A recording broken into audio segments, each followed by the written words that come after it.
की बात करेंगे, सबसे पहले मेंसुरेशन की हम बात करेंगे। ठीक है, चलिए आइए। तो मेंसुरेशन में आप सभी को पता है कि शुरुआत कहाँ से करें, त्रिभुज से। तो त्रिभुज की अगर हम बात करें तो सबसे पहला त्रिभुज आता है, ठीक है, कि नॉर्मली अगर आपसे दे दिया जाए कि बताइए त्रिभुज का क्या सूत्र होता है, ट्रायंगल की बात करें, एक बार सब लोग शेयर कर दीजिएगा। ठीक है, सभी का गुड इवनिंग। और यकीन मानिए कि ये जो फॉर्मूले हैं अगर आप अच्छे से ध्यान से देखिएगा तो कहीं भी रटाने जैसा कुछ नहीं है, सिंपल आपको याद होने वाला है। चलिए शेयर सब लोग करिएगा, परफेक्टली दिखाई दे रहा है सबको, कोई दिक्कत तो नहीं है। आइए, तो सबसे पहला हम शुरुआत करेंगे यहाँ पर, और ग्रुप डी परीक्षा से पहले इसको अच्छे से पढ़ के जाना है, एग्जाम में काफी आपका हेल्पफुल होने वाला है। क्योंकि आप सभी को पता है कि अगर आप एग्जाम दीजिएगा, ठीक है, ग्रुप डी की बात करें तो इस बार कटअप भी आपका ज्यादा जाएगा। तो नॉर्मल सी बात है कि आपको एक बेहतरीन तैयारी करके जानी है। ठीक है, आइए, सबसे पहला ट्रायंगल में पूछा जाए कि त्रिभुज का क्षेत्रफल क्या होता है, तो 1/2 गुने आधार गुने ऊंचाई, याद रखिएगा। त्रिभुज का योग सभी क्या होता है, परिमाप इसी को कहते हैं। अगर परिमाप पूछ ले कोई भी फिगर का तो टोटल लंबाई को आपस में जोड़ देंगे, फटाफट से हम करेंगे, ज्यादा समय नहीं गंवाना है। ठीक है, इसके अलावा अगर त्रिभुज की बात करें कि अगर सर कोई त्रिभुज है, तीनों भुजा अलग अलग है, ये ए है, ये बी है, ये सी है, और आपसे अगर क्षेत्रफल पूछा जाए कि जैसे ये 4 है, ये 5 है, ये 7 है, और आपसे पूछा जाए कि बताइए इसका क्षेत्रफल क्या होगा, तो जब भुजा अलग अलग हो जाता है तो उसे कहते हैं विषम बाहु त्रिभुज। और विषम बाहु त्रिभुज में क्षेत्रफल निकालने के लिए हेरोन सूत्र का फॉर्मूला लगाते हैं। हेरोन फॉर्मूला क्या होता है, s into S minus S minus B into S minus C का अंडर रूट। अब यस निकालने का तरीका है कि सभी भुजा के लंबाई को जोड़ के आधा कर दीजिए, जितने भी भुजा है ना उन सभी के लंबाई के जो योग को आधा करेंगे तो यस निकलेगा। ठीक है, जितने भी भुजा की लंबाई है, जितना भी भुजा है, उन सभी के भुजा को जोड़ के आधा करेंगे तो यस निकल जाएगा, जिसको अर्ध परिमाप कहते हैं। ठीक है, याद रहेगा। आइए, चलिए आइए, हाँ जी, और कुछ नहीं है नीचे, हाँ एक और आगे देखिएगा। दूसरे बात करते हैं, ये नॉर्मली हो गया कि कोई भी त्रिभुज हो, कैसा भी त्रिभुज हो, आप ये फॉर्मूला लगा सकते हैं। अगर आपसे कहा जाए समबाहु त्रिभुज की बात करें, तो समबाहु त्रिभुज की अगर हम बात करेंगे तो समबाहु त्रिभुज का क्षेत्रफल होता है √3/4 गुने भुजा स्क्वायर। ना जाने कई जगह यहाँ पर पूछा जाता है। इसके अलावा आप ध्यान में रखिएगा कि यह समबाहु त्रिभुज में एक जगह और काम आता है, बहुभुज में। जैसे कोई बहुभुज आपके सामने दे दिया जाए, इस प्रकार से कोई बहुभुज दे दे और कह दिया जाए कि इसकी एक भुजा की लंबाई 6 है, तो बताइए 6 भुजा की लंबाई टोटल इसका क्षेत्रफल क्या होगा। तो बहुभुज का क्षेत्रफल होता है कि जितना भुजा है ना, जितना भुजा है उसको आपको गुना कर देना है, किसमें, समबाहु त्रिभुज के क्षेत्रफल में। समबाहु त्रिभुज के क्षेत्रफल में गुना कर देना है तो डायरेक्ट इसका क्षेत्रफल निकल जाएगा। तो बहुभुज वाले में भी ये काम आता है, याद रखिएगा और ध्यान से सुनना है। चलिए, किसी को कोई दिक्कत, चलिए, समबाहु त्रिभुज का सभी भुजा सेम होता है तो परिमाप सभी का योग हो जाएगा। समबाहु त्रिभुज की ऊंचाई जो जरूरी है केवल उसी को हम पढ़ाएंगे, उसी को बताएंगे, बात आ रहा है समझ में। समबाहु त्रिभुज की ऊंचाई की बात करें तो √3/2 गुने भुजा होता है, याद रखिएगा। किसी को कोई परेशानी है तो बताइए।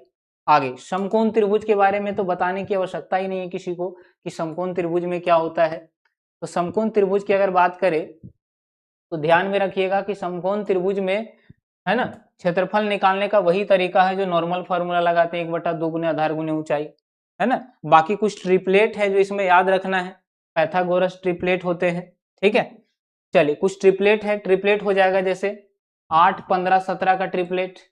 ठीक है, इसके अलावा 3, 4, 5 का ट्रिपलेट हो जाएगा, 7, 24, 25 का ट्रिपलेट हो जाएगा, 7, 24, 25 का ट्रिपलेट हो जाएगा। ठीक है, और एक सबसे जरूरी बात आपको बता दें, एक सबसे जरूरी बात आपको बता देते हैं कि ट्रिपलेट बनता कैसे है। ट्रिपलेट बनता कैसे है, जैसे देखिए कि यहाँ 3, 4, 5 दिया हुआ है, 3, 4, 5 दिया हुआ है, कल को 3 ना दे करके यहाँ दे देगा 9, 12, 15, तो क्या ये ट्रिपलेट है, ये कैसे चेक करेंगे। इसको चेक करने का तरीका है कि देखना है कि जो भी ट्रिपलेट है उसी का गुणज ये होगा, उसी का गुणज होगा। जैसे मान लिया जाए कि 3, 4, 5 में से जो है एक भुजा दे दिया जाए 12 और ये दे दिया जाए 16 और आपसे कहा जाए कि बताइए इसका हाइट क्या होगा, डायरेक्ट आप कैसे निकालेंगे, तो कहेंगे 3, 4, 5 का ट्रिपलेट है होता है इसका ही 4 गुना, इसका ही 4 गुना, तो ये भी 4 गुना होगा, तो 20 हो जाएगा इसका कर्ण का मान। तो ये चीज ध्यान में रखिएगा, कोई परेशानी नहीं है। आइए आगे बढ़ते हैं। चलिए, समद्विबाहु त्रिभुज की बात करें तो समद्विबाहु त्रिभुज का क्षेत्रफल याद रखना है b/4 under root under 4a² minus b²। अब b क्या है, c क्या है, सब कुछ दिया हुआ है कि जब समद्विबाहु है तो दो भुजा समान होगा और एक भुजा अलग होगा, तो यहां पर उसी भुजा को रखना है और 4 से गुना करना है जो भुजा सेम है। जो भुजा की जैसे यहाँ 4 है, यहाँ 4 है, तो a का मान आपको 4 रखना है और यहाँ पर उस भुजा को रखना है जो बिल्कुल असमान भुजा है, अलग है। बात आए समझ में। हालांकि समबाहु त्रिभुज में इसका जरूरत कभी नहीं पड़ता है। हम क्या करते हैं कि जितना इसका आधार दिया है इसका आधा करते हैं, और जैसे ही आधा होता है, जितना भी इसका आधार दिया है इसका आधा करेंगे तो समकोण त्रिभुज बन जाएगा। ठीक है, जैसे मान लिया जाए कि समद्विबाहु त्रिभुज ये दिया हुआ है, समद्विबाहु त्रिभुज दिया हुआ है कि ये पूरा भुजा जो है ये पूरा मान लिया जाए 8 दिया हुआ है ना। अब बाकी बात करें कि ये 3 है, ये 3 है, और आपसे कह दिया जाए कि ये बताइए कि ये 10 है, तो आपसे कह दिया जाए कि समद्विबाहु त्रिभुज का क्षेत्रफल क्या होगा। तो अगर यहां से एक लंब डालते हैं तो दोनों बराबर भाग में बटेगा, क्योंकि लंब जिस भी लकीर पर डाला जाता है उस लकीर को, उस लाइन को 2 बराबर भागों में बांटती है। तो ये 8 है तो ये 4 होगा। अब मामला एकदम क्लियर है कि ये 3 ये 4 है, सॉरी ये 5 है ये 4 है, तो ये 3 होगा। अब यहां से समकोण आराम से लग जाएगा, 1/2 गुने आधार गुने ऊंचाई। अब जितना इसका क्षेत्रफल उसका दुगना ये हो जाएगा। ठीक है, तो समद्विबाहु त्रिभुज आपको फॉर्मूला रटना नहीं है, ये चीज इग्नोर कर सकते हैं आप इस चीज को। चलिए आइए आगे बात करते हैं। वर्ग की बात करें तो वर्ग का क्षेत्रफल क्या होता है, भुजा स्क्वायर। ठीक है, परिमाप क्या होता है, वर्ग का परिमाप याद रखिएगा 4 गुना भुजा होता है। परीक्षा से पहले इस पूरे फॉर्मूले को अच्छे से रट के जाइएगा, बहुत कामगर चीज बता रहे हैं, है ना। कहीं भी आप आराम से डबल स्पीड में इस पूरे सेशन को देख सकते हैं। वर्ग का विकर्ण √2 गुने भुजा होता है, वर्ग का विकर्ण √2 गुने भुजा होता है, किसी को कोई दिक्कत नहीं है। अगर विकर्ण देके क्षेत्रफल पूछे तो 1/2 गुने विकर्ण का स्क्वायर याद रखिएगा, 1/2 गुना विकर्ण का स्क्वायर याद रखना है, किसी को कोई दिक्कत परेशानी। आइए आगे बढ़ते हैं। आयत की बात करें तो आयत का क्षेत्रफल लंबाई गुने चौड़ाई, और परिमाप जो होता है ये तो सबको याद रहता है, ये 2 फॉर्मूला सबको याद रहता है। अगर कुछ आप भूलते हैं तो वो आप ये भूल जाते हैं, विकर्ण क्या होता है, तो √L² प्लस b² क्या हो जाएगा, इसका विकर्ण हो जाएगा। क्या आपको याद रहेगा? चलिए, कोई परेशानी दिक्कत है तो बताइए, आगे देखिए। ठीक है, आगे देखिए, इसके नीचे तो कुछ नहीं है। आइए अगला देखिएगा। आगे बात करें वृत्त का, तो वृत्त का क्षेत्रफल याद रखना है कि वृत्त का क्षेत्रफल क्या होता है, वृत्त का क्षेत्रफल πr² और वृत्त का परिधि 2πr। वृत्त का क्षेत्रफल πr² और वृत्त का परिधि 2πr। अर्धवृत्त की बात करें तो अर्धवृत्त में क्या होगा, कहिएगा जितना पहले क्षेत्रफल है उसका आधा होगा, तो πr² का आधा हो गया अर्धवृत्त का क्षेत्रफल, πr² का आधा। ठीक है, इसके अलावा परिधि की बात करें तो परिधि क्या होता है, कहिएगा ये पूरा का पूरा क्या हो जाएगा पाई, क्योंकि पूरा 2π होता है, तो ये हो गया पाई। अब प्लस क्या होगा, पाई अब प्लस ये वाला हिस्सा r, तो πr अब प्लस 2r, यानी पूरा को ही परिधि कहेंगे, सारे लंबाई। ठीक है, तो πr प्लस 2r, ये चीज हर कोई भूलता है, तो इस चीज पर थोड़ा सा गौर करिएगा, एग्जाम में आता है यहां से प्रश्न। क्षेत्रफल आसान है इसका, क्योंकि जितना क्षेत्रफल रहेगा उसका आधा कर देना है, मामला खत्म। आगे देखिए। चलिए, इसके अलावा वृत्त के कुछ और इंपॉर्टेंट फॉर्मूले होते हैं जहां से प्रश्न एग्जाम में हमेशा पूछता है। वृत्त से संबंधित और महत्वपूर्ण फॉर्मूले क्या होते हैं, ध्यान से देखिएगा कि अगर बात करें कि ये सेक्टर जिसको त्रिज्यखंड कहते हैं, त्रिज्यखंड कहते हैं, तो त्रिज्यखंड का क्षेत्रफल क्या होता है, सेक्टर मतलब त्रिज्यखंड, त्रिज्यखंड का क्षेत्रफल होता है, ये त्रिज्यखंड है, त्रिज्यखंड का क्षेत्रफल होता है θ/360 πr²। थीटा आपको दिया हुआ रहेगा, ठीक है, और हमेशा थीटा का मान छोटा लेना है। क्या लेना है, छोटा लेना है। तो त्रिज्यखंड का क्षेत्रफल θ/360 πr²। चाप की लंबाई, ये दोनों इंपॉर्टेंट है, इसमें याद रखना है, तो θ/360 2πr, यानी कि θ/360 गुना वृत्त का परिधि। अब जरूरी थोड़ी है कि आपका डायरेक्ट त्रिज्या दिया रहेगा एक वृत्त का परिधि 144 है ना, 144 है, तो बताइए उसका चाप का लंबाई क्या होगा, तो डायरेक्ट 2 पाई आर के जगह पुट कर देना है। इस चीज इसलिए आप क्या करिए, इसको हमेशा याद रखिए। इसके अलावा ठीक है, हाँ जी, इसके अलावा जितना भी इधर फॉर्मूला हम आपको बता रहे हैं इसमें से कुछ भी याद नहीं रखना आपको, इसमें से कुछ भी याद नहीं रखना है, ठीक है। हाँ, केवल त्रिज्यखंड और चाप की लंबाई इंपॉर्टेंट है पूरे में, और कुछ भी याद नहीं रखना है। चतुर्थांश में कुछ नहीं करना, जैसे चतुर्थांश का क्षेत्रफल है तो जितना क्षेत्रफल है उसका 4 से भाग दे देंगे।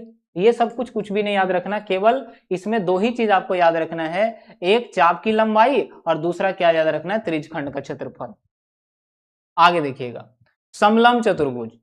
समलंब चतुर्भुज की अगर हम बात करें तो 1/2 गुने समानांतर भुजाओं का योग और गुना ऊंचाई होता है समलंब चतुर्भुज का क्षेत्रफल। लिख लीजिए, छपेगा एग्जाम में, डायरेक्ट आपका दिया हुआ रहेगा कि अगर समानांतर भुजा दिया हुआ है ना, एक समलंब चतुर्भुज की समानांतर भुजा 4 और 10 है, तो बताइए उसका क्षेत्रफल क्या होगा। अगर गलती से फॉर्मूला नहीं याद रहा तो दिक्कत हो जाएगा। तो याद रखिएगा, समलंब चतुर्भुज जिसको ट्रेपिज्म कहते हैं, 1/2 गुने समानांतर भुजाओं का योग गुना ऊंचाई होता है। किसी को कोई दिक्कत नहीं है, और ये डायरेक्ट हूबहू सवाल एग्जाम में आते हैं।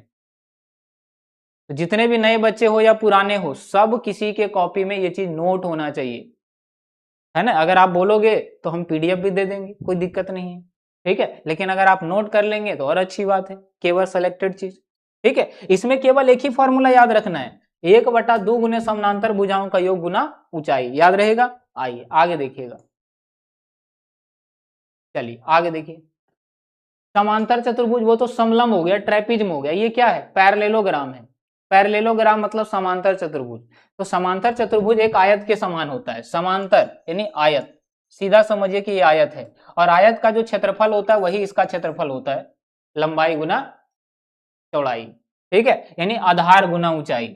और यहां पर जो आधार है वो क्या है, कहिएगा। अगर यहां से एक लंब डाल दे तो आधार क्या होगा, आधार क्या होगा, अगर यहां से लंब डालेंगे, ठीक है, तो यहां से क्या हो जाएगा, आधार गुना ऊंचाई, तो ये हो गया इसका आधार यानी कि b और गुना हाइट, जितना इसका हाइट है। किसी को कोई दिक्कत परेशानी नहीं है, याद रखिएगा। ध्यान ये रखना है कि गलती से इससे गुना नहीं कर देना है। आधार गुना ऊंचाई मतलब सीधा समझना है कि ये वाली भुजा की जो लेंथ है ना, यही इसका आधार है। चलिए इसके परिमाप की बात करें तो 2 इंटू एल प्लस बी, वही आयत ही है, 2 इंटू एल प्लस बी, यानी कि एल का मतलब क्या हो गया, लंबाई कितना है a और चौड़ाई कितना है b। चौड़ाई ही यहाँ आधार है, यहाँ जो आधार के रूप में आपको लेना है ये चौड़ाई ही लेना है। सीधा चौड़ाई गुना ऊंचाई भी आप लिख सकते हैं, यहाँ पर चौड़ाई गुना ऊंचाई भी आप यहाँ पर डायरेक्ट लिख सकते हैं। आगे बढ़े तो ये दोनों फॉर्मूला आप कभी नहीं भूलिएगा, क्षेत्रफल आधार गुना ऊंचाई, परिमाप 2 इंटू लंबाई प्लस चौड़ाई। चलिए पैरेललोग्राम के बाद आइए रोम्बस, समचतुर्भुज। इसमें सबसे जरूरी और खास बात पता है क्या है, कि ये समचतुर्भुज समकोण चतुर्भुज त्रिभुज बनाता है। देखिए इसमें एग्जाम में सवाल कैसे पूछा जाता है, ध्यान से समझिएगा। ये फॉर्मूला हर किसी को याद रहता है कि समचतुर्भुज का क्षेत्रफल 1/2 गुने विकर्णों का गुणनफल होता है। विकर्णों का गुणनफल मतलब पहला विकर्ण गुना दूसरा विकर्ण। अब एग्जाम में कैसे घुमा के देता है ये हम आपको बताते हैं, देखिएगा। परिमाप कोई दिक्कत नहीं है इसका, सभी भुजा सेम होता है, सभी भुजा बराबर होता है, एक वर्ग के जैसा। तो परिमाप मतलब सभी भुजाओं का योग, तो ए 4 बार जोड़ेंगे तो 4 गुने भुजा हो जाएगा, तो कोई मामला ही नहीं, यहाँ पर मामला समझ में आया। और ये भी याद रखने की आपको जरूरत नहीं है, क्योंकि यहाँ से सवाल बहुत कम ही पूछे जाते हैं, लेकिन याद रखिएगा इंपॉर्टेंट भी हो सकता है ना, इसको नहीं याद रखना। तो समचतुर्भुज में केवल 2 फॉर्मूला याद रखना है, 1/2 गुने अंडर रूट d1 गुना d2, यानी पहला विकर्ण का स्क्वायर प्लस दूसरा विकर्ण का स्क्वायर का अंडर रूट, भुजा निकल कर आ जाएगा। ये बात आ रहा है समझ में, है ना। इसी से ये बना है, ये कुछ नया नहीं है, ये कुछ नया नहीं है। कहिएगा नॉर्मली क्या जानते हैं कि क्षेत्रफल को ए स्क्वायर कहेंगे, तो ए स्क्वायर बराबर 1/2 गुना d1 गुना d2, d1 गुना d2। मामला समझ में आया। अब ए स्क्वायर जब इधर यहां जाएगा तो क्या होगा, रूट चढ़ेगा, सिंपल सी बात है। तो याद रखिएगा कि इसकी भुजा और इसका क्षेत्रफल, ये 2 फॉर्मूला बहुत इंपॉर्टेंट है। अब ये नया चीज क्या है इसमें, चलिए कोई बात नहीं, बढ़े आगे। हाँ जी, अब इसमें नया चीज क्या है कि समचतुर्भुज में क्या होगा ना, कि समचतुर्भुज में की अगर बात करें तो समचतुर्भुज में क्या होगा कि आपको 2 डाटा दिया हुआ रहेगा, 2 डाटा आपका दे देगा इस प्रकार से, आपसे दे देगा कि अगर पहला विकर्ण भुजा की लंबाई मान लिया जाए, दे दिया कि यहां पर 10 है, भुजा की लंबाई क्या है 10 है, ठीक है।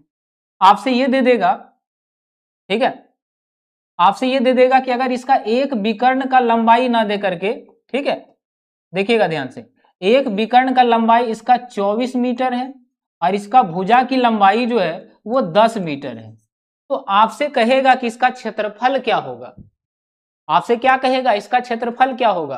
तो आपको अच्छे से पता है, आपको अच्छे से पता है कि इसका विकर्ण एक समकोण बनाता है, यानी कि इसका विकर्ण 90 डिग्री पर कट करता है, इसका मतलब ये समकोण बन गया। अब ये समकोण थीटा के सामने कर्ण हो गया, बात आ रहा है समझ में, है ना। इसको इस तरह से नोट करिएगा कि 5 12 13, तो 12 दूनी 24, 13 दूनी 26 मान लिया जाए कि 26 मीटर है। आपसे कह दिया जाए कि ये समचतुर्भुज का क्षेत्रफल क्या होगा। तो सिंपल याद रखना है कि अगर पूरा विकर्ण 24 है और समचतुर्भुज के विकर्ण दो बराबर भागों में बांटता है, तो ये भी 12 होगा, ये भी 12 होगा, ये भी 12 होगा, ये भी 12 होगा। मामला समझ में आ रहा है। और ये इसके सामने हो गया कर्ण। तो बताइए कि अगर ये कर्ण है, ये कर्ण है और ये आधार या लंब में से कुछ भी मान लीजिए, तो इसका स्क्वायर करके ये घटाएंगे तो क्या ये डाटा नहीं निकलेगा। और जब ये डाटा निकल गया मतलब विकर्ण का आधा लंबाई निकल गया, इसका दुगना करेंगे तो दूसरा विकर्ण निकल जाएगा। तो बताइए क्षेत्रफल क्या होता है, 1/2 गुना पहला विकर्ण 24 और दूसरा विकर्ण जितना ये आएगा इसका दुगना कर देना है, इसका दुगना कर देना है। तो याद रखिएगा कि समचतुर्भुज के जो यहां पर बात करें ना, समचतुर्भुज के विकर्ण दो बराबर भागों में बांटते हैं और दो बराबर भागों में बांटता है, तो याद रखिएगा कि जो भुजा होता है वो कर्ण कहलाएगा, जो भुजा होगा वो क्या कहलाएगा, कर्ण कहलाएगा, क्योंकि ये 90 डिग्री पर इसके विकर्ण एक दूसरे को काटते हैं। ये लिखा हुआ नहीं रहेगा कि पहला विकर्ण 10 है दूसरा विकर्ण 20 है तो क्षेत्रफल क्या होगा, ये आपको सोचना है। मामला समझ में आ रहा है कि क्या बोल रहे हैं हम, सोच के देखिए ना कि जैसे यहां पर, यहां देखिए ध्यान से कि जैसे इसका एक भुजा का लंबाई, एक क्वेश्चन बना ही दीजिए, एक क्वेश्चन बना दीजिए। जैसे इसका भुजा की लंबाई हम आपको दे रहे हैं, भुजा की लंबाई दे रहे हैं 5 और इसका विकर्ण की लंबाई दे रहे हैं 6, कि यहां से यहां तक 6 मीटर लंबा इसका विकर्ण है। अब केवल दो डाटा आपको पता है कि एक समचतुर्भुज का भुजा 5 है और इसके विकर्ण की लंबाई 6 है, तो इसका क्षेत्रफल क्या होगा। आप तो केवल ये रट के चले गए 1/2 गुने पहला विकर्ण गुना दूसरा विकर्ण, तो भुजा से विकर्ण कैसे निकालेंगे। तो ये पता होना चाहिए कि समचतुर्भुज एक दूसरे को 90 पर काटते हैं और ये बराबर भागों में बांटते हैं, तो ये भी 3 होगा, ये भी 3 होगा। तो बताइए 3 5, तो ये 3 4 5 का ट्रिपलेट है, क्योंकि समचतुर्भुज समकोण चतुर्भुज में, क्या बोल रहे हैं, समकोण त्रिभुज में अगर ये कर्ण है और ये 3 है तो सिंपल सी बात है कि ये 4 होगा। अब ये 90 डिग्री ये रहा, 90 के सामने कर्ण, 90 के सामने कर्ण। अब मामला क्लियर है कि इसका यहां से यहां तक की लंबाई, यहां से यहां तक की लंबाई 4 है, ये आता है, हमेशा आता है। अगर ये 4 है तो बताइए दो बराबर भागों में बांटता है तो ये पूरा 8 होगा, तो दूसरा विकर्ण 8 है और पहला विकर्ण 6 है। तो जब दो विकर्ण पता चला तो क्षेत्रफल नहीं निकल जाएगा। ये चीज आपको बता दिए, बहुत काम की चीज है, याद रखिएगा। आगे देखिए, चलिए आगे समझिएगा, कुछ छूटा तो नहीं है। चलिए तो तीनों चतुर्भुज के बारे में बता दिए, आगे देखिएगा। अर्धवृत्त के बारे में तो हम पहले ही बता दिए थे। वलय क्या होता है, वलय का भी याद रखिए। वलय में केवल एक चीज याद रखिए, एक पूछेगा, एक पूछेगा कि यदि किसी वलय में, यदि किसी वलय की सबसे बड़ी वाली जो त्रिज्या है वो अगर 10 है, छोटी वाली त्रिज्या जो है वो अगर 8 है, तो बताइए, बताइए इसके बीच का या इसकी मोटाई क्या होगी, इसकी मोटाई क्या होगी। तो याद रखना है मोटाई होता है बड़ी त्रिज्या माइनस छोटी त्रिज्या। एक तो ये पूछेगा इसकी मोटाई क्या होगी, दूसरा पूछता है वलय का क्षेत्रफल। तो वलय का क्षेत्रफल क्या होगा, कहिएगा बड़ा वाला का क्षेत्रफल पाई आर स्क्वायर माइनस छोटा वाला वृत्त का क्षेत्रफल पाई आर स्क्वायर। अब पाई कॉमन ले लेंगे तो बड़ी आर स्क्वायर माइनस छोटी आर स्क्वायर, यही तो होगा।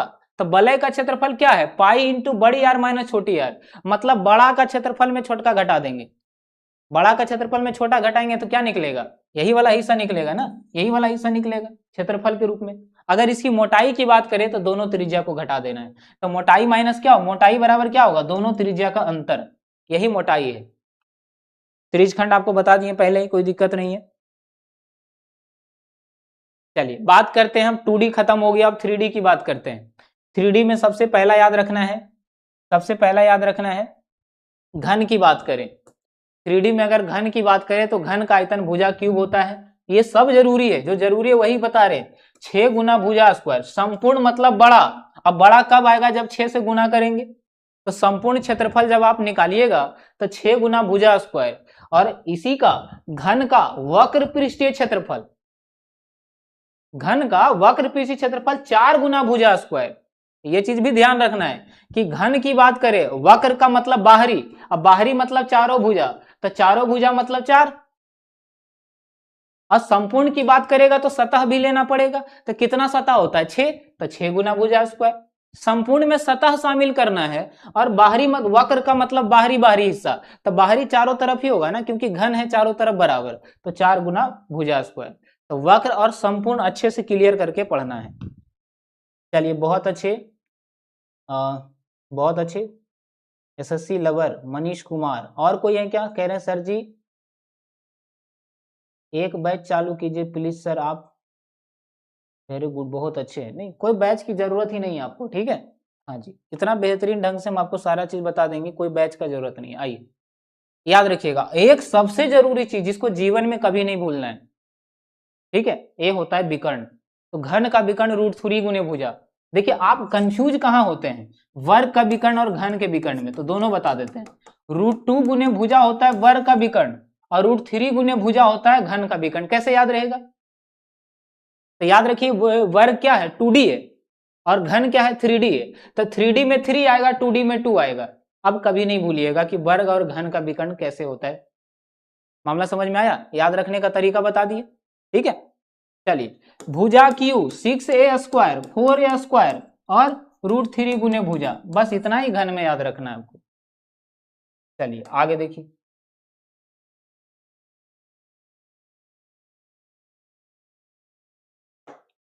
देखिए घनाभ की बात करें, हमें ज्यादा रटना नहीं है, बस उतना ही पढ़ना है जितना जरूरी है। घनाभ में एक सबसे जरूरी चीज सुनिएगा कि घनाभ की अगर हम बात करें, तो घनाभ की अगर हम बात करें तो सबसे जरूरी पॉइंट यहाँ पर पता है क्या है, कि घन का आयतन, ये तो सबको याद रहता है, लंबाई गुने चौड़ाई गुने ऊंचाई।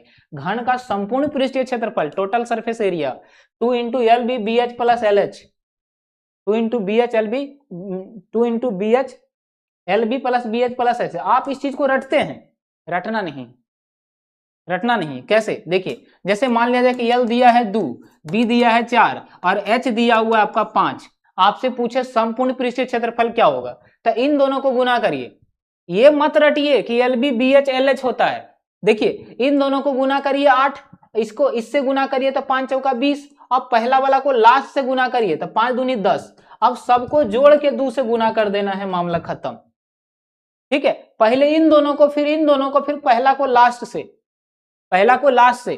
3 आदमी है, पहले ये दोनों आपस में हाथ मिलाएगा, फिर दूसरा वाला तीसरे से हाथ मिलाएगा, फिर पहला वाला तीसरे से हाथ मिलाएगा। जितना आएगा सबको 2 से गुना कर देना है जोड़ने के बाद।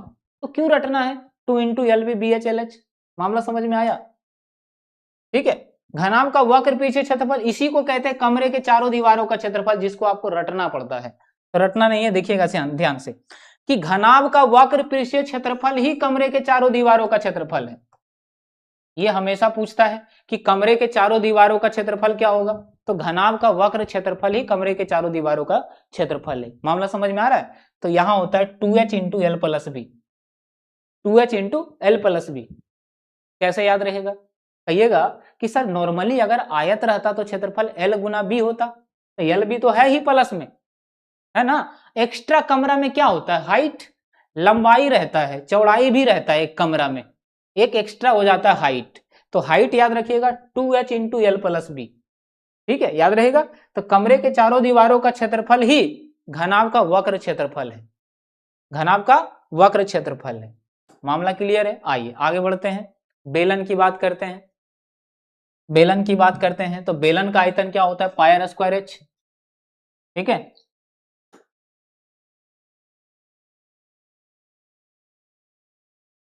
चलिए ये तो हर किसी को याद रहता है, सुनिए। तो बेलन का आयतन क्या होता है, पाई आर स्क्वायर एच।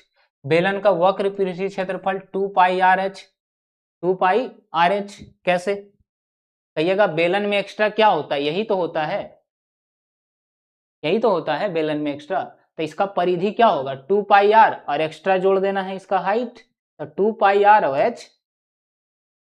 ठीक है, चलिए कोई दिक्कत। वक्र का मतलब बाहरी बाहरी, तो बाहरी सतह कैसा है सर्कल, और सर्कल का परिधि क्या होता है 2 पाई आर, एक्स्ट्रा हो गया इसका हाइट, तो 2 पाई आर एच। ठीक है, अब देखिए बेलन का संपूर्ण पृष्ठीय क्षेत्रफल, अगर आप गलती से ये चीज इग्नोर कर रहे हैं तो बहुत पछताइएगा, खासकर रेलवे की परीक्षा और ग्रुप डी में तो बहुत पछताइएगा कि अगर गलती से ये दोनों पढ़ लिए और मन में ये सोच लिए ना कि सर संपूर्ण पृष्ठीय क्षेत्रफल नहीं आएगा, हम इसको नहीं रटेंगे, फंस जाइएगा। पिछला बार भी यही हुआ था, कई सारे लोग रट के नहीं गए थे और अंत में इसको छोड़ के आना पड़ा, तो इसको याद रखिएगा, इसमें कुछ नहीं है, 2 पाई आर स्क्वायर अब प्लस 2 पाई आर एच, यही तो है, इन दोनों को जोड़ दीजिए संपूर्ण निकल गया। तो इसको रटना क्यों है, दो वृत्त के क्षेत्रफल को जोड़ देंगे तो एक वृत्त का क्षेत्रफल पाई आर स्क्वायर, 2 वृत्त होता है बेलन में तो 2 पाई आर स्क्वायर, और क्या वक्र 2 पाई आर एच, इन दोनों को जोड़ेंगे संपूर्ण बन गया, 2 वृत्त में इसका वक्र जोड़ देंगे, मामला खत्म। चलिए बस यही 3 फॉर्मूला इसमें आपको रटना है। आगे देखिए गोला, कुछ भी आपको रटने जैसा यहां पर आपको नहीं बताएंगे, ठीक है, थोड़ा तो मेहनत करना पड़ेगा। ठीक है, बेलन की बात करें, सॉरी गोला की बात करें तो गोला का संपूर्ण, गोला का आयतन क्या होता है 4/3 पाई आर क्यूब, गोला का आयतन क्या होता है, सुनिए ध्यान से, गोला का आयतन क्या होता है, कहिएगा 4/3 पाई आर क्यूब। अगर गोला का संपूर्ण पूछे, गोला का वक्र क्षेत्रफल नहीं होता है, क्योंकि गोला का मतलब हुआ कि बाहरी सतह और आंतरिक सतह दोनों भरा हुआ है, एकदम कहीं भी खाली नहीं है, पानी में डुबाने पर पूरा डूब जाएगा, समझ में आया, यानी बीच में कोई खाली जगह नहीं होता है, इसका मतलब उसका वक्र, गोला का कभी वक्र नहीं होता है, याद रखिएगा। ठीक है, याद रखना है। चलिए कोई दिक्कत नहीं है, तो गोला का क्या होता है संपूर्ण होता है, गोला का क्या होता है संपूर्ण होता है, तो गोला का आयतन होता है 4, है ना, 4/3 पाई आर क्यूब। अगर संपूर्ण बोले तो बड़ा वाला लेना है, बड़ा वाला लेना है। अगर आपका मन हुआ कि हम नहीं गोला के अंदर वाला हिस्सा काट के अब अंदर पेंट करना चाहते हैं, तब तो भाई वक्र होगा, तब तो गोला में वक्र होगा, तो गोला का वक्र भी याद रख लीजिए इसी के साथ। अगर ऊपर वाला लेंगे तो संपूर्ण क्षेत्रफल गोला का हो जाएगा, गोला का संपूर्ण क्षेत्रफल हो जाएगा, लेकिन अगर नीचे वाला लेंगे तो क्या होगा, कहिएगा 3 पाई आर स्क्वायर, क्षेत्रफल है तो स्क्वायर होगा ना, तो गोला का संपूर्ण क्षेत्रफल 4 पाई आर स्क्वायर, और गोला का वक्र क्षेत्रफल 3 pi R square, 3 pi R square. क्या दोनों याद रहेगा, केवल आयतन से दोनों याद हो जाएगा, तो गोला का आयतन 4/3 और 4 पाई आर स्क्वायर लेंगे तो संपूर्ण, और 3 पाई आर स्क्वायर लेंगे तो वक्र हो जाएगा, मामला क्लियर। आगे देखिए अर्धगोला, बहुत इंपॉर्टेंट है ये सब के सब। तो अर्धगोला का क्षेत्रफल क्या होगा, सुनिए, गोला का, अर्धगोला का क्या होता है, कहिएगा अर्धगोला का आयतन होता है 2/3 पाई आर क्यूब, वहां 4/3 था, यहां अर्धगोला मतलब आधा, तो 4 का आधा हो गया 2, है ना, तो क्या होगा 2/3 पाई आर क्यूब।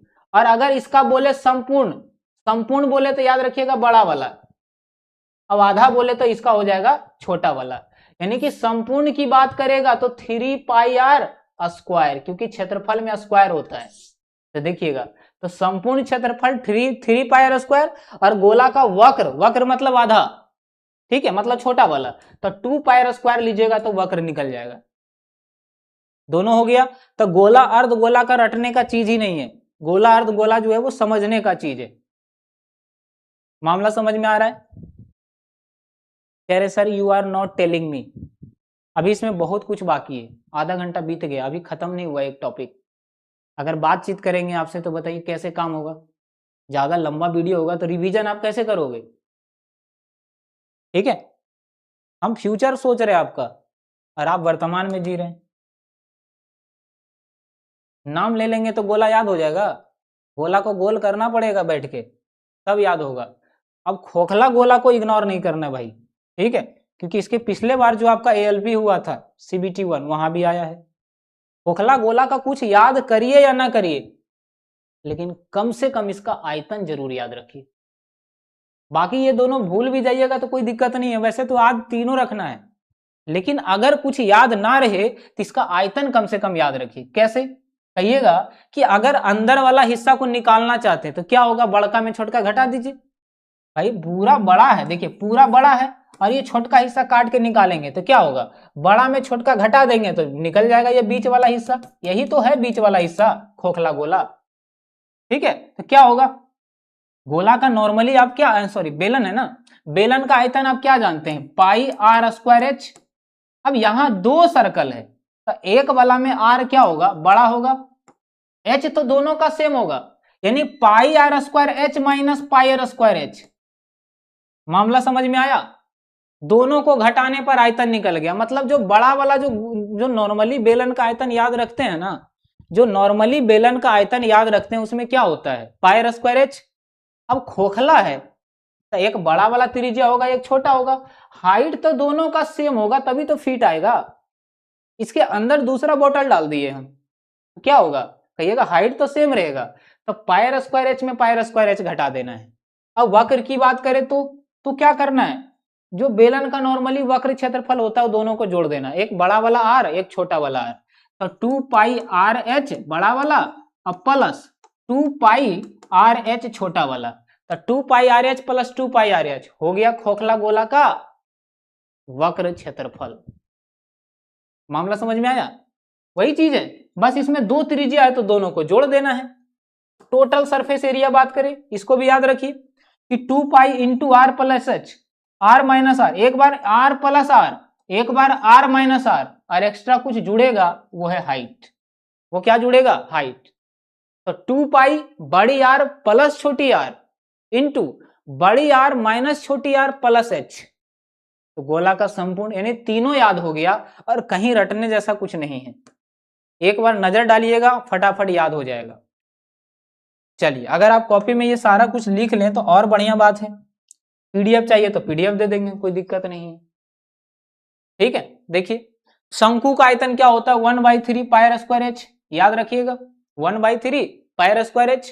ठीक, शंकु का तिर्यक ऊंचाई बताने की जरूरत नहीं कि यहां समकोण बनाता है तो पाइथागोरस लगेगा, तो ये हाइट यानी कर्ण ही तिर्यक ऊंचाई है, ये कर्ण जो है ना इसी को तिर्यक ऊंचाई कहेंगे। तो क्या होगा कि अगर ये त्रिज्या है यानी आधार और ये है लंब, तो लंब प्लस आधार का स्क्वायर कर्ण का स्क्वायर, तो यहां तिर्यक ऊंचाई निकालने के लिए क्या कहेंगे, दोनों को स्क्वायर करके अंडर रूट त्रिज्या और हाइट। ठीक है, अगर बोल दे शंकु का वक्र क्षेत्रफल, जो कि मोस्ट इंपॉर्टेंट है, इतना बार इससे सवाल आया है एग्जाम में कि आप सोच भी नहीं सकते, पाई आर एल, रट लीजिए पाई आर एल। तो यहां जो शंकु का वक्र क्षेत्रफल होता है ये पाई आर एल होता है। संपूर्ण से कभी कभार सवाल आता है, लेकिन इसको भी याद रखिएगा कि कुछ भी नहीं करना है। संपूर्ण मतलब क्या, कि इस बाहरी हिस्सा में नीचे वाला जो यहां वृत्त है इसको जोड़ देना है, यही तो संपूर्ण है। तो बाहरी हिस्सा होता है पाई R L, pi R L, यही तो होता है कि शंकु का वक्र क्षेत्रफल मतलब बाहरी क्षेत्रफल पाई आर एल होता है। अब ये एक्स्ट्रा वृत्त जोड़ देंगे तो pi R L plus pi R square हो गया संपूर्ण। तो संपूर्ण कुछ एक्स्ट्रा चीज नहीं है, संपूर्ण का मतलब पाई आर एल और प्लस पाई आर स्क्वायर। संपूर्ण का क्या करिएगा, संपूर्ण का वक्र में इस वृत्त के क्षेत्रफल जोड़ देंगे, मामला खत्म। अब यही यहां से पाई आर कॉमन ले लेंगे तो क्या बचेगा, पाई आर। इसको रटना ही नहीं है, आप ऐसे रटिएगा कभी जीवन में आपको याद नहीं रहेगा, कभी भी आपको याद नहीं रहेगा। लेकिन इस तरह से रटिएगा ना कि वक्र में वृत्त जोड़ना है तो संपूर्ण बन गया, तो हमेशा याद रहेगा। अगर ऐसे रटिएगा तो नहीं बनेगा, लेकिन अगर ये रट लीजिएगा तो ये बन जाएगा आपसे। तो याद रखिए pi R L plus pi R square, smart तरीका से रटना है, पढ़ना है लेकिन मेहनत करके नहीं पढ़ना है, स्मार्ट तरीके से पढ़ना है। मामला समझ आया। चलिए खोखला यहां क्या है, खोखला गोला, खोखला गोला से प्रश्न नहीं आता है, इसको भी इग्नोर करिएगा, है ना। हाँ, अगर आपका एग्जाम में काफी समय है, 6 महीना बाद, 4 महीना बाद, 3 महीना बाद के लिए आप देख रहे हैं क्लास, तो रट लीजिएगा। ठीक है, खोखला गोला में कुछ थोड़ी करना है। नॉर्मली गोला का आयतन क्या जानते हैं आप, 4/3 पाई आर क्यूब, यही ना। अब यहां दो गोला है, एक बॉल होता है ना कि एक बलून है, बड़ा सा एक गोल बलून है और उसके अंदर एक बलून डाल दिए तो हो गया खोखला बलून, खोखला गोला। बड़ा आयतन में छोटा आयतन घटा देंगे बड़ा आयतन क्या होगा 4/3 पाई बड़ा वाला आर क्यू। नॉर्मली क्या होता है गोला का आयतन 4/3 पाई आर क्यू, यही तो होता है 4/3 पाई आर क्यू। अब यहाँ दो गोला है एक दूसरे के अंदर, तो इसी को घटा देंगे 4/3 पाई। अब आर इस बार छोटा वाला आर लेना है, छोटा त्रिज्या लेना है, छोटा त्रिज्या यहाँ आर लेना है, अब बड़ा वाला में घटा देना है। अब इसको रटिएगा तो नहीं याद रहेगा, लेकिन ये याद रहेगा कि बड़का में छोटका घटाने से आयतन निकल जाता है इसका खोखला गोला का, तो ये हमेशा याद रहेगा, लेकिन ये कभी नहीं याद रहेगा। जबकि इसी से कॉमन लेके ये बना है, 4 पाई कॉमन लेंगे तो आर क्यू बचेगा। केवल एक ही चीज इसमें याद रखिए, केवल एक ही चीज और कुछ नहीं, ठीक है। खोखला गोला की बात करें तो आगे देखिए, शंकु यानी छिन्नक, छिन्नक याद रखना है, भूलना नहीं है इसको। छिन्नक का आपको विश्वास नहीं होगा कि छिन्नक का संपूर्ण से प्रश्न आया हुआ है रेलवे में, संपूर्ण क्षेत्रफल से छिन्नक का प्रश्न आया है रेलवे की परीक्षा में, यानी इसके सभी फॉर्मूले इंपॉर्टेंट हैं। चलिए क्या नाम है, राजेश, कह रहे हैं सर जी बिहार इंस्ट्रक्टर का एग्जाम है, मैथ का क्लास लाइए, बहुत हार्ड क्वेश्चन पूछ रहा है। एग्जाम का नाम सही से लिखिएगा, क्या लिख रहे हैं, बिहार इंस्ट्रक्टर, ठीक है, तब फिर हम ले आएंगे, कोई दिक्कत नहीं है। अब देखिए इसको याद रखिए, छिन्नक रटिएगा तो जीवन भर रटते रह जाइएगा, समझ के याद करिए, फॉर्मूला आजीवन आपको याद रहेगा। शंकु का आयतन क्या होता है, सॉरी छिन्नक, छिन्नक आखिर होता क्या है सर, शंकु के हिस्सा को ही छिन्नक कहते हैं। शंकु का आधा हिस्सा काट दीजिए तो ऊपर भी सर्कल नीचे भी सर्कल, नीचे बड़ा होगा। शंकु छिन्नक का मतलब सीधा समझिए एक बाल्टी, बाल्टी होता है ना, पहले बाल्टी आता था, अब तो गोल आता है, पूरा गोल आता है। पहले वाला बाल्टी क्या होता था, उसको उल्टा कर दीजिए, वही छिन्नक है। पहले बाल्टी में, पहले का जो बाल्टी आता था वो इस टाइप से होता था, ठीक है, समझ में आया, इस टाइप से कि नीचे भी गोल ऊपर भी गोल। अब यहाँ पकड़ने वाला एक डंडी होता है पकड़ के लाने के लिए, आया समझ में, वही छिन्नक है। चलिए आइए, तो क्या होगा 1/3 पाई आर स्क्वायर और 1/3 पाई आर स्क्वायर प्लस बड़ी आर इंटू छोटी आर, इसको रट लीजिएगा अच्छे से, ठीक है।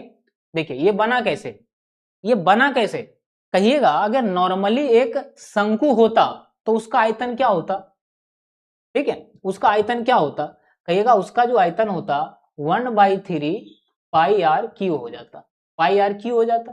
अब यहाँ 2 आर है तो बस स्क्वायर कर देना है, क्योंकि इसका एक आर यहाँ छुपा हुआ है, देखिए बड़ी आर इंटू छोटी आर।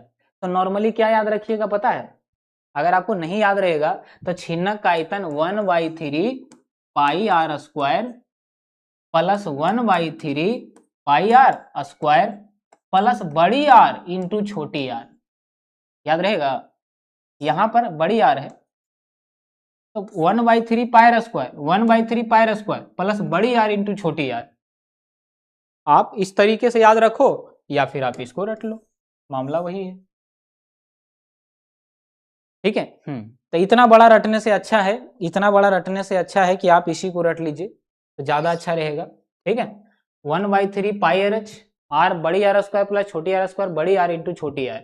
इसकी ऊंचाई की बात करें, ठीक है, तो ऊंचाई जैसा कुछ नहीं रटना है, इसका वक्र क्षेत्रफल रट लीजिए, pi R L plus pi R L, pi R L बड़ा वाला आर प्लस पाई आर छोटा वाला और एल, यही होता है, बस ये 2 चीज याद रखिएगा।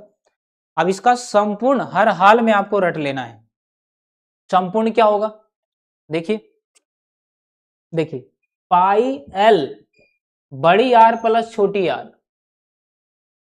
ठीक है। अब देखिए संपूर्ण रटने में आपको तकलीफ हो रहा होगा, इससे भी आसान है संपूर्ण रटना, कहिए कैसे, तो दोनों वक्र में दोनों क्षेत्रफल जोड़ना है, दोनों वक्र में दोनों क्षेत्रफल जोड़ना है, यानी कि छिन्नक का, देखिए छिन्नक का अगर संपूर्ण पूछे टोटल सरफेस एरिया तो कहेंगे पाई आर एल, एल एक ही वो होता है, plus pi R L plus pi R square अब प्लस पाई आर स्क्वायर, याद रहेगा, मामला खत्म।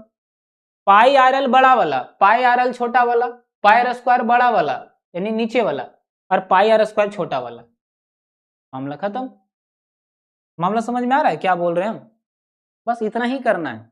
अब अगर इसको छोटा करना चाहिएगा तो क्या कहिएगा कि पाई एल कॉमन ले लेते हैं, तो पाई एल बड़ी आर प्लस छोटी आर प्लस इसमें पाई कॉमन ले लेते हैं तो क्या होगा, पाई कॉमन ले लेंगे तो पाई इंटू बड़ी आर स्क्वायर प्लस छोटी आर स्क्वायर। इसीलिए हम कहते हैं कि रटना नहीं है, समझना है, और जब समझ जाते हैं तो हमेशा के लिए याद हो जाएगा। Pi R L plus pi R L pi R square, ये हर किसी को याद रहेगा। अब ज्यादा लंबा हम नहीं करेंगे, ठीक है। आइए मेन मुद्दे पर हम बात करते हैं। देखिए अगर आप एएलपी की परीक्षा देने जा रहे हैं तो ये दोनों में से कोई भी आपके लिए इंपॉर्टेंट नहीं है, लेकिन अगर ग्रुप डी की परीक्षा देने के लिए जा रहे हैं और इस सेशन को आप देख रहे हैं तो पिरामिड, ठीक है, ध्यान से सुनिएगा, पिरामिड और प्रिज्म दोनों का क्षेत्रफल इंपॉर्टेंट है। अब दिमाग में ये आता है कि आप रट के चले जाते हैं, रट के क्या करते हैं, चले जाते हैं। सुनिए ध्यान से, अगर प्रिज्म है तो प्रिज्म का आयतन होता है आधार का क्षेत्रफल गुना ऊंचाई। अब प्रिज्म की बात पता है क्या है कि कभी कभी इस प्रिज्म में क्या देगा, वर्ग दे देगा। तो यहां पर आधार का क्षेत्रफल का मतलब समझिए कि अगर यहां वर्ग है तो वर्ग का क्षेत्रफल निकालिए, अगर इसका आधार वर्गाकार है तो वर्ग का क्षेत्रफल में इसका हाइट जोड़ गुना कर देना है। तो आधार का क्षेत्रफल आयत भी होता है, वर्ग भी होता है। तो क्वेश्चन में साफ साफ लिखा रहेगा कि यदि किसी प्रिज्म का आधार आयताकार है और इसकी ऊंचाई 10 सेंटीमीटर है या 10 मीटर है तो इस प्रिज्म का आयतन क्या होगा। तो कहिएगा आयतन क्या होगा, आधार का क्षेत्रफल, और आधार अगर आयताकार है तो आयत का क्षेत्रफल, वर्गाकार है तो वर्ग का क्षेत्रफल में हाइट को गुना कर देना है ना, किसी को कोई दिक्कत नहीं है। अब आधार का परिमाप गुना ऊंचाई करिएगा, आधार का परिमाप गुना ऊंचाई करिएगा तो इसका संपूर्ण क्षेत्रफल निकल जाएगा, जो कि उतना इंपॉर्टेंट नहीं है। लेकिन इससे प्रश्न एक ग्रुप डी में पूछा गया, आप देख सकते हैं, अगर आप प्रीवियस ईयर सवाल लगाते हैं तो आप देखे होंगे कि प्रिज्म से सवाल आया, पिरामिड से भी आया है। ये दो चीज रटने में क्या दिक्कत है, आधार का परिमाप, आधार अगर वर्गाकार है तो वर्ग का परिमाप, हाइट जोड़ देना है, निकल जाएगा 500। आइए आगे, बस दो ही फॉर्मूला, ठीक है। आइए पिरामिड की बात करें तो पिरामिड में क्या होगा कि 1/3 आधार का क्षेत्रफल गुना ऊंचाई, मतलब वही फॉर्मूला है, केवल 1/3 एक्स्ट्रा है। और आधार इसका अगर मान लीजिए आधार त्रिभुजाकार है तो त्रिभुज का क्षेत्रफल लिखेंगे। आधार का मतलब ये हो गया, ये वाला आधार हो गया, मामला समझ रहे हैं कि अगर ये आधार वर्गाकार है तो वर्ग का क्षेत्रफल हो जाएगा। वही चीज यहां भी है, बस यहां एक एक्स्ट्रा आ जाता है तो तिर्यक ऊंचाई आ जाता है। तिर्यक ऊंचाई किसमें, इसका पार्श्व क्षेत्रफल में। तो पार्श्व क्षेत्रफल में केवल तिर्यक ऊंचाई याद रखिएगा, ऊंचाई नहीं तिर्यक ऊंचाई, ये हो गया ऊंचाई और ये हो गया तिर्यक ऊंचाई, मतलब यहां समकोण बन रहा है। अब तिर्यक ऊंचाई निकालने की जरूरत नहीं है, ठीक है। आपको पता है कि यहाँ समकोण जब बनेगा तो तिर्यक ऊंचाई निकालने में पाइथागोरस लगेगा, पाइथागोरस लगाएंगे आ जाएगा, हमारा काम हो जाएगा। ये दो चीज याद रखिएगा पिरामिड में, ठीक है। आइए अब देखिए मेंसुरेशन खत्म हो गया, कितना 44 मिनट लगा। अब बाकी के टॉपिक कर लेते हैं जिसमें कि 15 मिनट का क्लास और रहेगा और फिर सब कुछ खत्म हो जाएगा। अब बात करते हैं एलजेब्रा फॉर्मूला। तो एलजेब्रा फॉर्मूला में देखिए आपको इतना सारा है, क्या इतना रटना है, नहीं, मुश्किल से 4 से 5 फॉर्मूले आपको दिमाग में रखने हैं, 4 से 5। क्या, आइए देखिए बताते हैं। पहला याद रखना है कि a प्लस बी का होल स्क्वायर, दूसरा याद रखना है a माइनस बी का होल स्क्वायर। जो हम टिक कर रहे हैं केवल वही चीज याद रखिएगा। और सबसे जरूरी फॉर्मूला, ठीक है, सबसे जरूरी, हाँ एक तो ये हो गया, ये तो सबको याद रखता है a plus B A minus B वाला। और सबसे जरूरी और इंपॉर्टेंट फॉर्मूला ये 4 नंबर है, इसको कभी नहीं भूलिएगा। सर जरूरी कैसे है, ठीक है, चलिए ठीक है। हाँ जी, जिस एग्जाम की बात कर रहे हैं ना, बिहार इंस्ट्रक्टर का एग्जाम है ना, कोई दिक्कत नहीं है। हाँ जी, इसका हम 1 से 2 क्लास लाएंगे और आपका किस्सा खत्म हो जाए, थोड़ा सा वेट कर लीजिएगा, आ जाइए। फिलहाल के लिए जिनका एग्जाम है तत्काल में वो इस सेशन को अच्छे से देखिए, है ना। चलिए ध्यान से देखिए, तो ये जो 4 नंबर फॉर्मूला हम बताए ना, सब कुछ भूल जाइए लेकिन इसको नहीं भूलिए। आपसे कहेगा दो संख्या के योग का स्क्वायर 40 है, दो संख्या का गुणनफल 50 है, तो उसका अंतर क्या होगा, तब ये फॉर्मूला काम आएगा। तो ये 4 को हो गया, 4 याद रखिए। इसके अलावा इधर कुछ भी याद नहीं रखना है। ए प्लस बी का होल क्यू उतना इंपॉर्टेंट नहीं है, लेकिन चर्चित है तो याद रख सकते हैं, चर्चित है तो याद रख सकते हैं 5 नंबर। चलिए आइए आगे देखिए, जिसमें हम टिक लगा रहे हैं उसको अच्छे से देख लेना है बस। ए माइनस बी का होल क्यू टिक लगा रहे हैं मतलब वैल्यू उतना नहीं देना है, बाकी इस 5 को वैल्यू अच्छे से देना है, इज्जत देना है बढ़िया से, ठीक है। और एक बड़ा वाला है, अगर वो मिल जाए तो सही है, ठीक है, बाकी कोई इंपॉर्टेंट नहीं है उतना।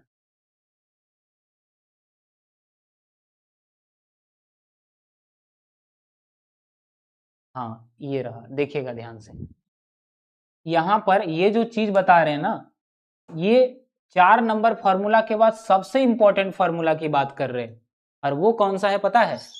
ये 4 नंबर फॉर्मूला के बाद सबसे ज्यादा इंपॉर्टेंट कोई है तो वो है ये वाला, देखिएगा 5वां नंबर हम इसको मार्क कर रहे और डबल स्टार लगा रहे हैं, यानी a plus B plus C का होल स्क्वायर बराबर होता है a square plus B square plus C square plus 2 into A B plus B C plus C A. तो अगर हम इस पर स्टार लगा दिए तो एग्जाम में ये सवाल आता है एलजेब्रा के ऊपर, आपसे दिया रहेगा कि a plus B plus C अगर 20 है और a square plus B square, A square plus B square है ना, प्लस सी स्क्वायर अगर 40 है तो A B plus B C plus C A क्या होगा, ये आपसे पूछता है ना। तो ये कभी नहीं भूलने वाला फॉर्मूला है, ये चीज को आप याद रखिएगा।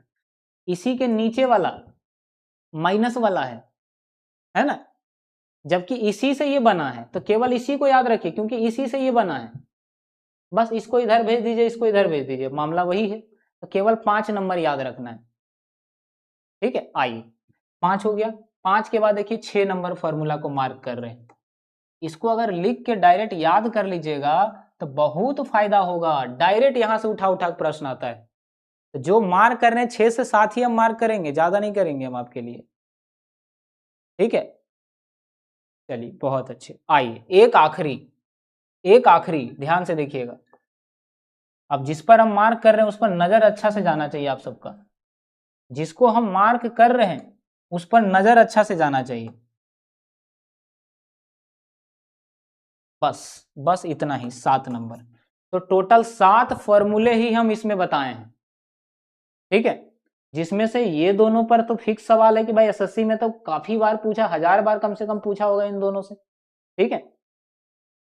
अब सबसे बड़ा बात पता है क्या है कि कभी कभी क्या होगा कि ये डाटा दिया नहीं रहेगा तो यहां से निकालना पड़ेगा, ये दोनों वैल्यू दे देगा, अब a प्लस बी आप निकलेगा तभी आप ये निकाल पाएंगे, ये दोनों फॉर्मूला एक दूसरे से रिलेटेड है, ये दोनों डाटा दे करके a प्लस बी प्लस सी यहां से निकाल के यहां पुट करना पड़ता है, तब फाइनल आपका आंसर आएगा। इसलिए दोनों रट लीजिए अच्छे तरीके से, सब कुछ तो आपको याद ही है, a प्लस बी का होल क्यू माइनस बी का होल क्यू याद है, लेकिन ये दोनों आपको नहीं याद होगा, ये हम गारंटी देते हैं। इसको अच्छे से लिख लीजिए अभी तुरंत कॉपी में, हम भले ही आपको पीडीएफ देंगे नहीं देंगे वो अलग बात है, लेकिन ये दो को कभी नहीं भूलना है।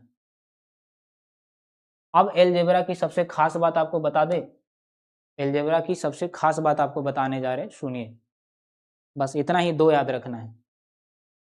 अब आते हैं बहुभुज के ऊपर, लेकिन उससे पहले एलजेब्रा की बात करें कि x देखिएगा कि x प्लस 1 अपॉन एक्स का मान अगर p दिया हुआ है और आपसे पूछा जाए कि बताइए X square plus 1 upon X square क्या होगा, तो याद रखिएगा P square minus 2, X square X पर power 4 plus 1 upon X to the power 4 आपसे पूछा जाए 4, तो जितना आप लाए हैं ना पी स्क्वायर माइनस 2 इसका स्क्वायर करके फिर से -2 कर दीजिएगा। तीसरा याद रखिए x Q plus 1 upon x Q बराबर होता है पी क्यू माइनस 3p। आगे याद रखिएगा कि आपसे अगर पूछ लिया जाए, हाँ चौथा और आखिरी, एक्स पर power 5 plus 1 upon X to the power 5 आपसे पूछा जाए, ये होता है P square minus 2 P square minus 2 और P Q minus 3p into minus P, ये याद रखना है। तो पावर 5 तक हम आपको बता दिए, कब प्लस देके प्लस पूछे तो हर जगह माइनस, जहां जहां हर जगह माइनस, हर जगह माइनस, कोई दिक्कत कोई परेशानी नहीं है। अब आइए, अब ध्यान से देखिए, कि अगर आपसे दे दिया जाए कि x माइनस 1/x का मान p है, तो माइनस देके माइनस नहीं पूछेगा, प्लस पूछेगा। तो देखिएगा कि x माइनस 1/x अगर स्क्वायर में है तो माइनस देके माइनस नहीं पूछेगा। ये याद नहीं रखना कि यहां माइनस है तो यहां भी माइनस होगा तो प्लस कर देंगे, ये मामला गलत है। माइनस देके प्लस पूछेगा और प्लस देके प्लस पूछेगा, तब आपको ये नियम लगाना है जो बताने जा रहे हैं। p स्क्वायर प्लस 2 x पर power 4 plus 1/x to the power 4 पूछे तो क्या होगा, p स्क्वायर प्लस 2 करके जितना आएगा उसका स्क्वायर करके -2 करना है, क्योंकि आप यहां से यहां आ रहे हैं और प्लस से प्लस आता है तो चिन्ह माइनस का। ये डिटेल में पढ़ा चुके हैं हम आपको कई बार। X cube plus 1/x cube आपसे पूछा जाए तो पी क्यू प्लस 3p होता है। बस ये 3 चीज याद रखिए। आइए पॉलीगोन पर बात करते हैं, ज्यादा इस पर डिस्कस नहीं किए हैं। आइए पॉलीगोन की बात करें तो पूरे पॉलीगोन में बहुभुज से एग्जाम में सवाल आते हैं और केवल 2 चीज याद रखना है। इतना चीज दिख रहा है ना, केवल 2 फॉर्मूला याद कर लीजिएगा इसमें, केवल 2। पहला कि अगर आपसे पूछा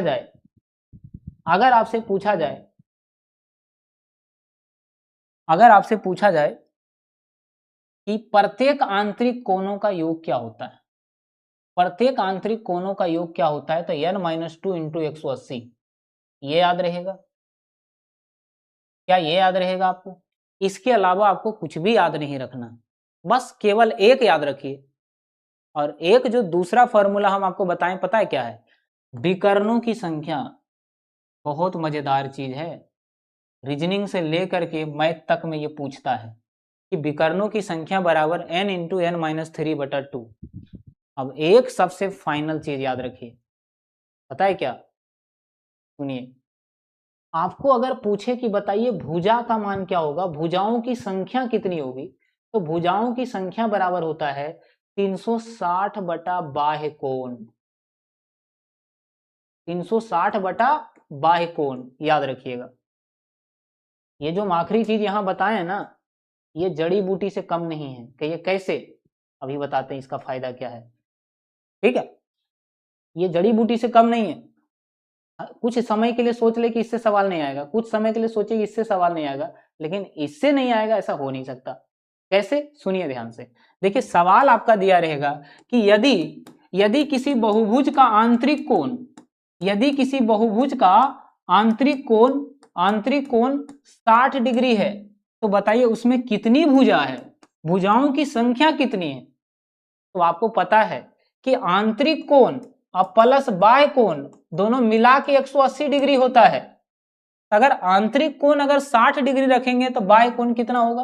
कहिएगा बाह्य कोण कितना होगा? 60 घटाएंगे तो 120, यानी बाह्य कोण 120 है। और भुजा की संख्या निकालने का तरीका होता है 360 डिग्री बटा बाह्य कोण, यानी 360 बटा बाह्य कोण 120 है, मतलब 3 भुजा है इसमें।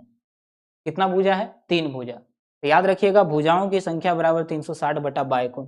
तो पूरे बहुभुज में केवल 3 चीज याद रखिए, केवल 3 फॉर्मूला। हम सब कुछ आपको नहीं बताएंगे कि ये भी रखो, ये भी रखो, ये भी रखो, जरूरत ही नहीं है। आइए आगे बढ़ते हैं। कोऑर्डिनेट ज्योमेट्री, इसको तो आप नहीं भी याद रखिएगा तो चलेगा, क्योंकि ग्रुप डी में नहीं आएगा, बाकी अदर एग्जाम में पूछता है। तो याद रखिए कि दूरी सूत्र बराबर √under x1 minus x2 minus x1 का स्क्वायर बाई 2 माइनस बाई 1 का स्क्वायर। ठीक है, इसके अलावा मिड पॉइंट आपसे पूछे mx2 plus nx1 mx plus 1, ठीक है, m/2 plus n/1 m plus n, दोनों जगह प्लस होगा, कहीं भी माइनस नहीं होगा, क्योंकि मिड पॉइंट पूछा है, मिड पॉइंट पूछा है। अब ये आंतरिक विभाजन तो आपको पता है, एक बार x लेना है, एक बार y लेना है, और दोनों जगह प्लस लेना है। बाह्य विभाजन में दोनों जगह माइनस लेना है। तो ये बताने की जरूरत नहीं है कि आपको ये कितना जरूरी है, याद रखना। पीडीएफ मिल जाएगा, कोई दिक्कत नहीं है। अब आखिरी जो पार्ट हम इसमें पढ़ेंगे वो है ज्योमेट्री। ज्योमेट्री का इतना इंपॉर्टेंट चीज आपको बताने जा रहे हैं, ध्यान से सुनिए।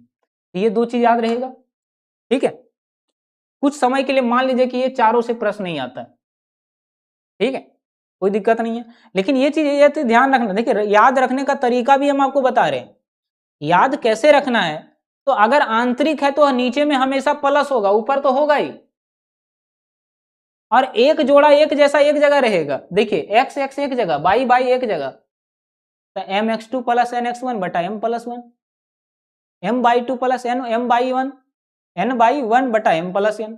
तो दोनों जगह प्लस प्लस ही है, और एक्स जहां रहेगा वो दोनों एक जगह रहेगा, एक्स जहां रहेगा वहां एक जगह रहेगा, बस बाई विभाजन है तो माइनस लगा देना है।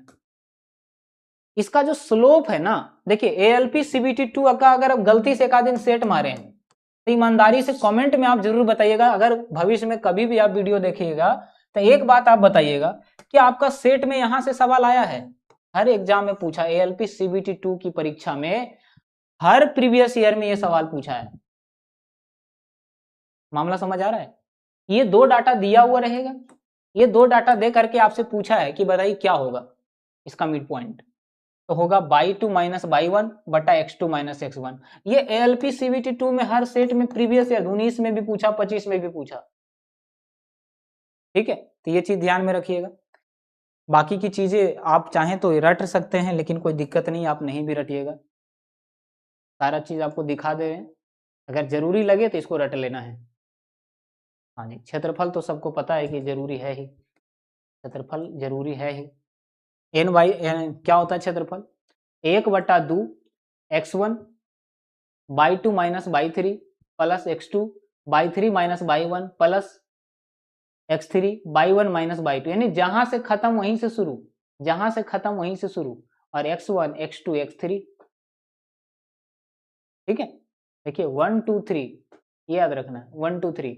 अगर x1 लेंगे तो by two minus by three हो जाएगा, फिर by three minus Y one minus by two. तो बस 3 से 4 फॉर्मूले पूरा में इंपॉर्टेंट है। फिर से दिखा देते हैं कि दूरी सूत्र पूछे तो ये लगाना है, मध्य बिंदु पूछे, आंतरिक और बाहरी विभाजन, और एक आपका ये ढलान परवंता स्लोप जो पूछता है, स्लोप का कभी नहीं भूलना है स्लोप। ठीक है, और एक क्षेत्रफल। तो 5 फॉर्मूला इसमें इंपॉर्टेंट है, लेकिन इसमें से रेलवे वालों के लिए उतना इंपॉर्टेंट नहीं है, ना के बराबर प्रश्न आता है। ठीक है, हाँ जी, क्षेत्रफल से कभी कभार पूछ देता है। चलिए आइए आगे, सर्कल की बात करें तो सर्कल में क्या ध्यान रखिएगा आप। चलिए, सब के सब गायब हो गए भाई,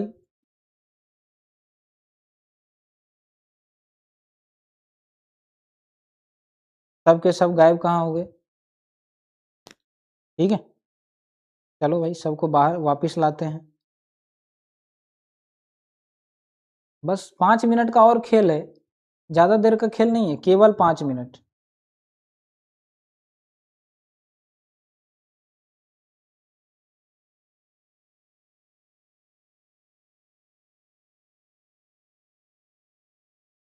केवल 5 मिनट का खेल है। कैसे? आइए, यदि कोई सर्कल में एक त्रिभुज बना हुआ है कुछ इस टाइप से, तो याद रखिएगा कि इसका परिधि पर जितना कोण बनेगा उसका दुगना कोण बनेगा इसका केंद्र बिंदु पर। इसका जो सेंट्रॉइड होगा ना, सेंट्रॉइड, इसको इसका यहाँ अगर थीटा बन रहा है तो यहाँ 2 थीटा बनेगा, याद रखिएगा। अगर परिधि पर बना कोण आपस में बराबर होता है, परिधि पर बना कोण आपस में बराबर, अगर ये थीटा तो ये भी थीटा होगा, तो याद रखिएगा ये चीज। आगे देखिए, परिधि पर बना कोण हमेशा 90 डिग्री होता है।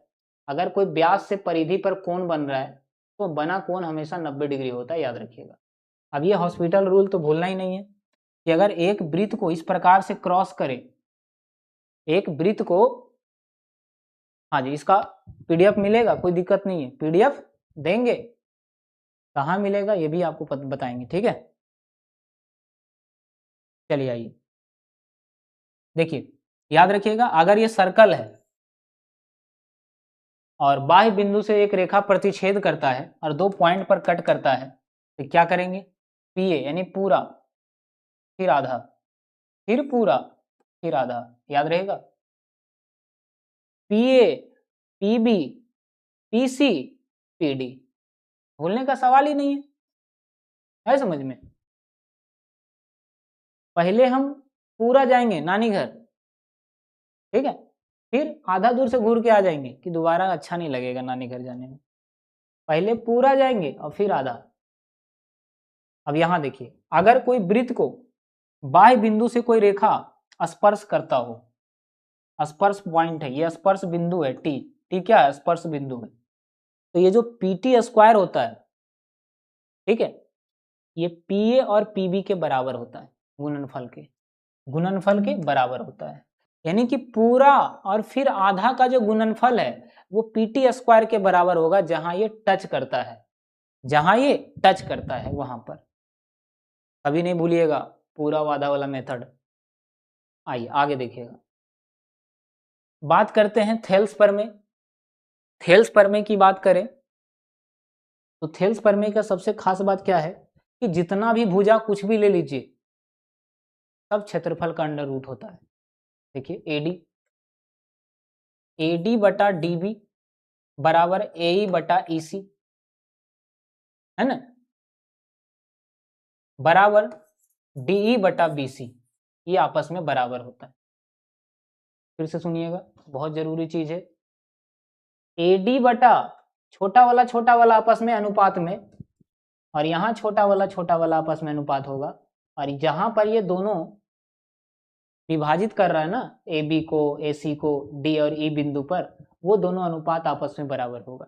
एक सवाल यहां से आ जाएगा, ध्यान में रहेगा, ठीक है। हाँ जी, बाकी सारी चीजें आप रटो ना रटो कोई दिक्कत नहीं। फिर देखिए क्या है,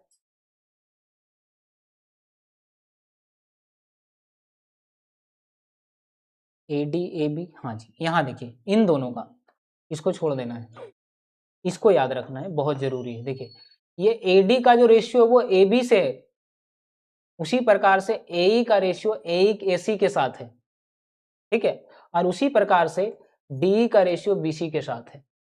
यानी कि यहीं पर आप एक चीज और नोट कर लीजिए कि यहाँ पर जो है ए डी बटा ए बी का जो अनुपात है वो बराबर होगा किसका, ए बटा यानी आधा फिर पूरा ए सी के बराबर होगा। ये पूरा पॉइंट एक जगह लिख लीजिए, बाकी इसमें से कुछ भी नहीं लिखना है। आइए, एक होता है डीसीटी, एक होता है टीसीटी।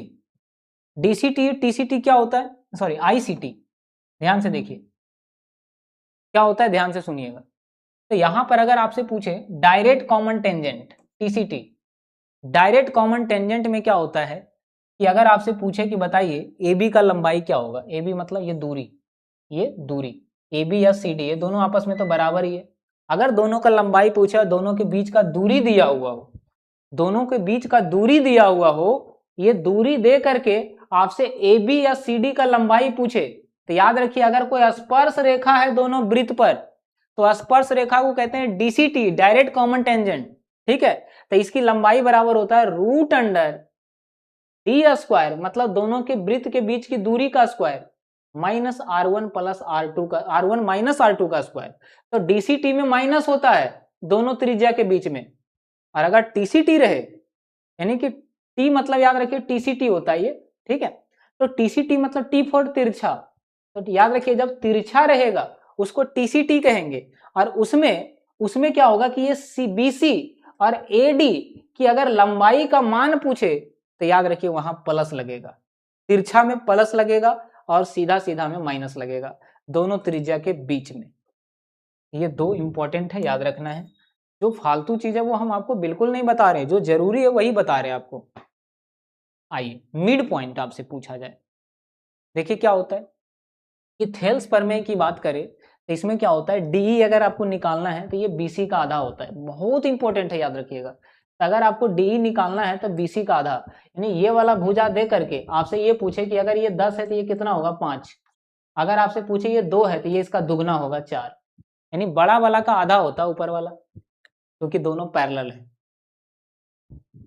चलिए इसको देखिए कि अगर कोई त्रिभुज है और यहां पर इसके बीच से कोई रेखा खींचा जाए और दोनों लंब है, समद्विभाजित कर रहा है, बराबर अनुपात में बांट रहा है, तो यहां पर याद रखिएगा कि बी डी स्क्वायर बराबर होता है ए डी और डीसी के गुणनफल के बराबर। देखिए यहां से तीर मारना है और ये धनुष है, यहां से तीर मारना है, ये धनुष के गुणनफल के बराबर। याद रखिएगा, किसी तरह से याद कर लीजिए बस कि बी डी का स्क्वायर बराबर A D Guna D C हो गया। इसके अलावा इसके अनुपात में क्या रिलेशन होता है कि अगर आपको यहां पर एडी निकालना है, एडी, तो ए बी का स्क्वायर, एडी चाहिए, अगर ये चाहिए तो इसके स्क्वायर में पूरा का स्क्वायर से भाग देना है, ए बी का स्क्वायर करके पूरा से भाग देना है ए सी से, तो ए डी निकलेगा। अगर सी डी चाहिए तो सब कुछ पता है, ये बीच वाला नहीं रटना है, ये जो है ना इसको नहीं रटना है, ये बीच वाला नहीं रटना है, बाकी ये चारों आपस में जो है क्या रिलेशन होता है ये चीज आपको याद कर लेना अच्छे से। ज्योमेट्री की बात करें, एक आखिरी ज्योमेट्री में पॉइंट है, ज्योमेट्री का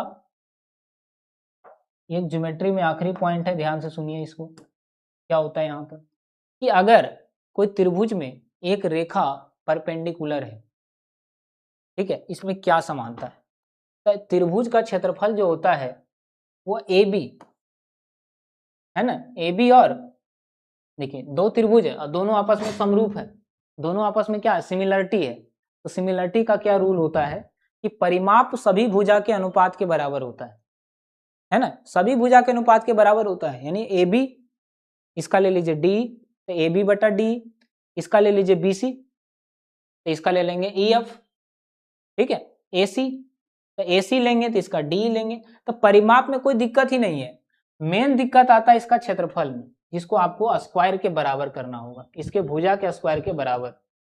तो ए बी का स्क्वायर बटा डी का स्क्वायर, क्षेत्रफल जो है, ये जो क्षेत्रफल का अनुपात है, इसका क्षेत्रफल इसका क्षेत्रफल, ये होगा ए बी स्क्वायर बटा डी स्क्वायर, ए सी स्क्वायर बटा डी एफ स्क्वायर, इसके अलावा बी सी स्क्वायर बटा ई एफ स्क्वायर के बराबर होता है। और साथ ही साथ ये परपेंडिकुलर के स्क्वायर के भी बराबर होता है क्षेत्रफल। तो ए पी का स्क्वायर बटा पी क्यू का स्क्वायर के बराबर होता है, ए पी बटा डी क्यू, है ना, ये डी है, ये डी है, तो डी क्यू स्क्वायर के अनुपात के बराबर होता है। मामला समझ में आया? ये तो परपेंडिकुलर है। अगर यहां से कोई माध्यिका खींच दे, यहां से एक हम माध्यिका खींच दें, यहां से क्या करें, एक माध्यिका खींच दे, माध्यिका, यहां से भी एक माध्यिका खींच दे, और ये माध्यिका का नाम यहाँ एम कर दे, और इस माध्यिका का नाम एन कर दे, एन। तो याद रखिएगा कि ए एन एम का स्क्वायर और डी एन के स्क्वायर के भी बराबर होता है, तो ये माध्यिका है। तो ये कितना इंपॉर्टेंट है ये आप सोच सकते हैं कि क्षेत्रफल जो है भुजाओं के अनुपात के बराबर होता है, या परपेंडिकुलर हो या माध्यिका हो। चलिए एक आखिरी ज्योमेट्री में याद रखिए, ज्योमेट्री का एक आखिरी पॉइंट ज्योमेट्री में याद रखिएगा, पैरेललोग्राम, कि अगर इसका क्षेत्रफल चाहिए, हालांकि इसका फॉर्मूला हम पहले ही बता दिए, आधार गुणे ऊंचाई होता है ना, 1/2 गुणे समानांतर भुजाओं का योग, यानी आसन्न भुजाओं का योग गुना ऊंचाई। तो ये पहले ही हम आपको बता दिए इसका सूत्र, ये आपको याद रखने की जरूरत नहीं है। अब आइए आखिरी, हाइट एंड डिस्टेंस।